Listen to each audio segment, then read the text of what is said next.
Bom dia, boa tarde ou boa noite. Nós somos alunos do terceiro Informática da ETEC da Zona Leste. O nosso grupo é o Virtual Increased Plan e ele é composto por mim, Isabela Rodrigues.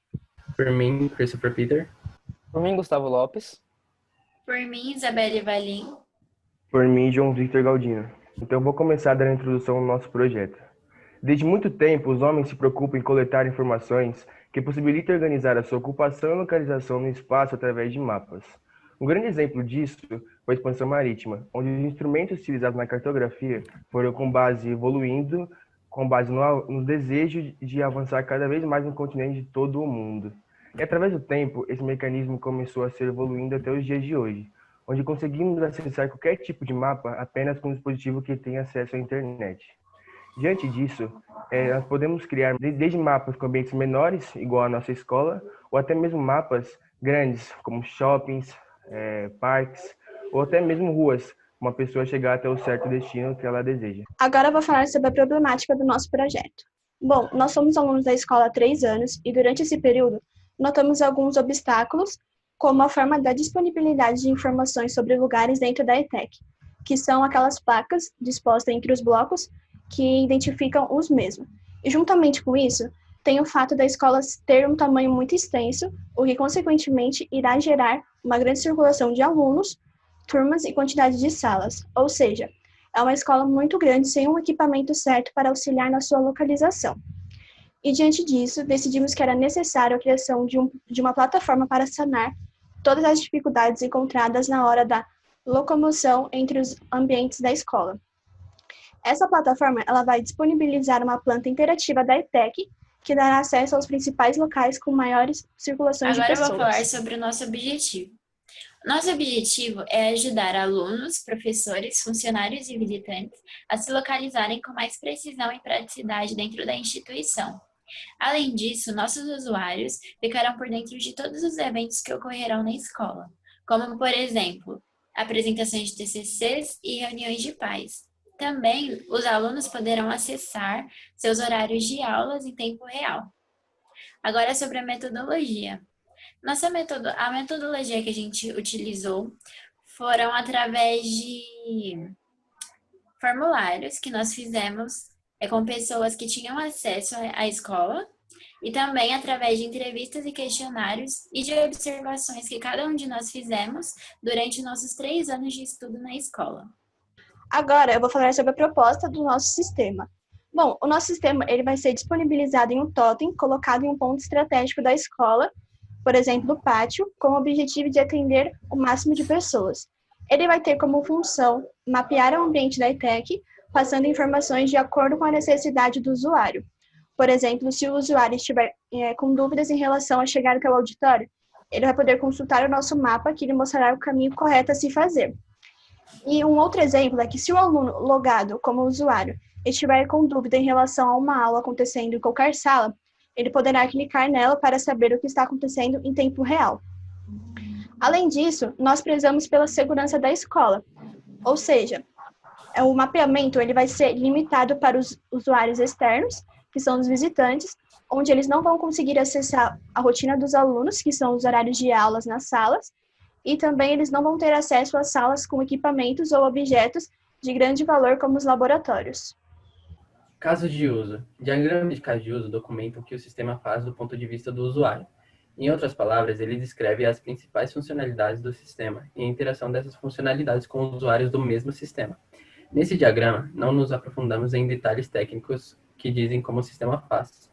Aqui o diagrama de caso de uso do nosso projeto Virtual Increased Plan, onde temos 3 atores: o administrador, o usuário interno e o usuário externo. O ator usuário externo pode acessar o mapeamento simples e os cronogramas de reuniões e TCCs. O usuário interno herda todas as ações do usuário externo, logo ele também pode acessar o cronograma de reuniões e TCCs. O que diferencia dele é que ele pode acessar o mapa completo sem nenhuma restrição.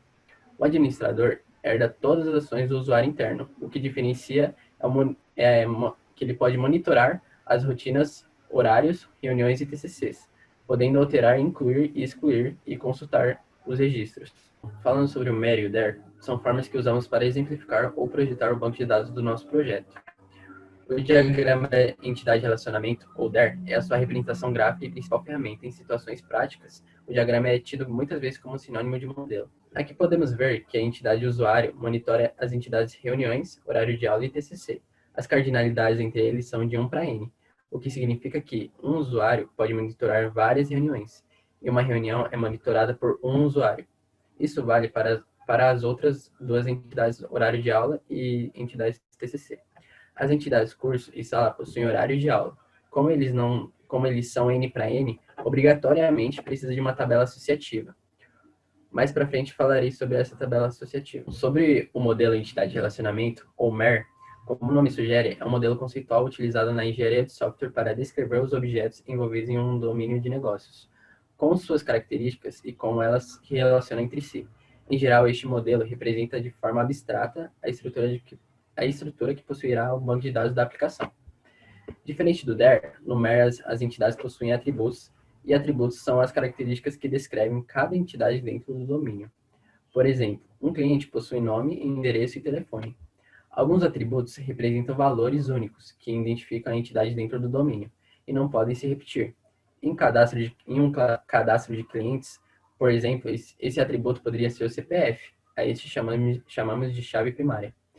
Já os atributos referenciais são chamados de chave estrangeira e geralmente estão ligados à chave primária da outra entidade. Aplicando o MER no nosso projeto, a tabela turma possui um campo chamado CODE-turma, que esse mesmo campo ela é chave estrangeira no horário aula para identificar quais horários de aula são pertencentes a quais turmas, no caso, qual turma, porque é 1 para n. E a tabela curso possui um código curso para identificar qual curso a turma é. E a sala também tem a chave primária num sala para saber de que sala a turma é. Em relação à tabela usuário, a tabela usuário possui uma chave primária chamada código usuário, que ela é chave estrangeira na tabela TCC, horário aula e reuniões. Isso é feito justamente para controlar as permissões de alterações de rotinas. Os pré-requisitos para o nosso projeto poder funcionar são os seguintes. Ele vai poder rodar em qualquer tipo de sistema operacional que seja capaz de rodar um servidor web e que também forneça o conteúdo em HTML, como, por exemplo, o navegador Google Chrome. Além disso, nosso aplicativo ele é leve, então ele não necessitará de muito armazenamento, podendo assim rodar em qualquer tipo de processador, tanto de computadores quanto de celulares.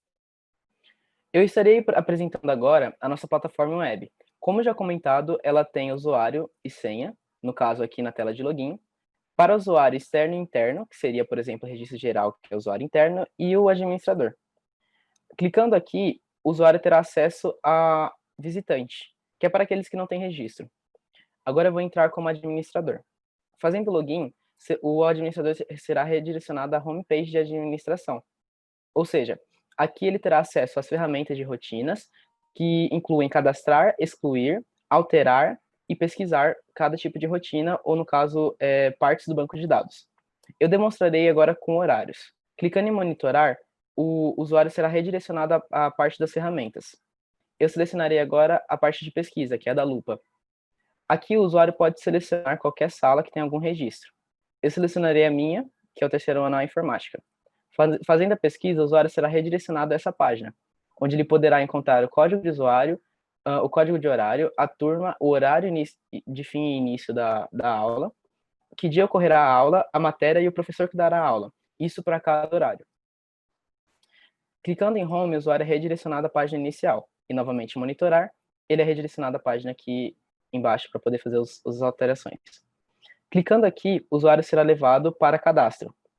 Assim, ele poderá identificar se ele é administrador ou geral, ele poderá colocar o código da turma onde será incluído o horário, nesse caso. Eu vou colocar na minha turma novamente. Ele poderá colocar o horário de início, onde ele pode tanto digitar, quanto clicar na ferramenta e colocar por meio desse autoincremento. Ele pode também fazer por dia da semana, escolher o dia que acontecerá a aula. Ele poderá colocar a matéria e o professor. E clicando aqui, o cadastro é feito com sucesso. Agora, novamente, se descermos aqui e entrarmos na terceira ferramenta, teremos a alteração. E clicando aqui, podemos selecionar por código de horário qual será o horário que será administrado. Eu selecionarei o que eu acabei de realizar, que é esse último aqui. Clicando aqui na lupa, é pesquisado e assim que encontrado, redirecionado a esse formulário. Teremos aqui agora novamente as mesmas coisas e eu posso mudar qualquer coisa aqui. Eu colocarei um professor diferente dessa vez. Nesse caso, a professora Simone. E alterando, eu terei a alteração realizada com sucesso. Aqui. Voltando para Home, agora eu posso selecionar a última ferramenta, que é a de exclusão. Assim como a de alteração, ela é listada com os códigos de horário. E eu vou selecionar novamente o último horário que eu fiz, que é esse daqui. Clicando em exclusão, ele é excluído. E como você pode notar aqui, ele não existe mais. Voltando para a homepage, também teremos a listagem de cronogramas. Os cronogramas aqui, nesse caso, são de TCCs e de reuniões. Eles informam o nome do TCC, por exemplo, a descrição, horário e data, ou no caso de reunião, aqui, o nome da reunião, a descrição, horário e data. Eles servem para informar de maneira mais rápida sobre quais são os eventos que acontecerão. E eles têm tanto para administrador, quanto para geral, quanto para usuários externos. Agora, eu também demonstrarei que o nosso site é responsivo.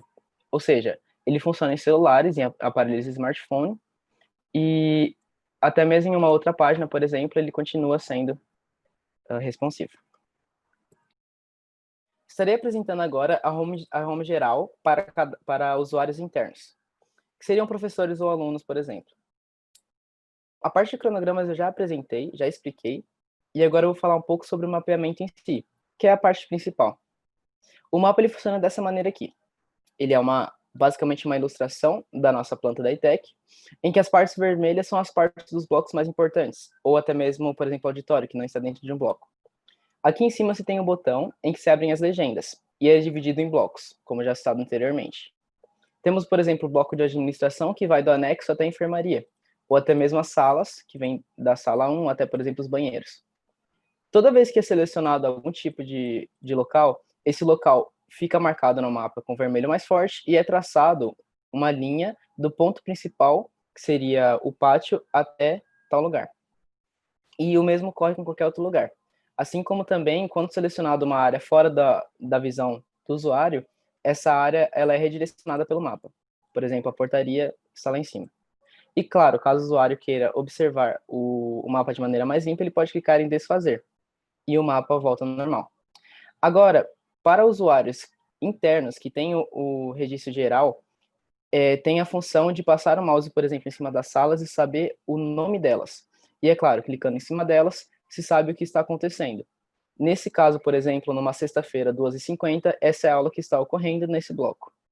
Clicando em pronto, a sala fecha novamente e se pode olhar o mapa. E clicando em voltar, se volta à página inicial. E voltando aqui para a homepage, caso o usuário tenha encerrado sua sessão, ele pode clicar em sair, ou caso ele queira mudar para administrador, ele pode clicar aqui. Qualquer uma das funções te leva para login, porque para entrar como administrador é necessário fazer login novamente. E claro, entrando como visitante, a página é basicamente a mesma coisa, tem cronogramas, tem mapeamento, tem tudo. A única diferença é que o usuário não poderá saber o que está ocorrendo nas salas, assim como não sabe exatamente o nome delas, a menos que ele olhe nas legendas. Para finalizar, com o passar do tempo, a tecnologia vem evoluindo e a prática de mapas manuais começou a ser deixada para trás, sendo substituída por mapas tecnológicos. Os mapas virtuais estão cada dia mais presentes na vida do ser humano, contribuindo para o avanço da sociedade do século XXI. Diante disso, das dificuldades que encontramos sobre localização na ETEC, decidimos que seria de grande relevância inserir a nossa escola nesse contexto tecnológico, para auxiliar todos que um dia passaram por lá. Agradecemos a todos pela compreensão e atenção. Agradecemos principalmente à orientadora Vilma Cardoso, que em tempos difíceis deu o seu melhor para atender às necessidades que nós tivemos durante o nosso projeto.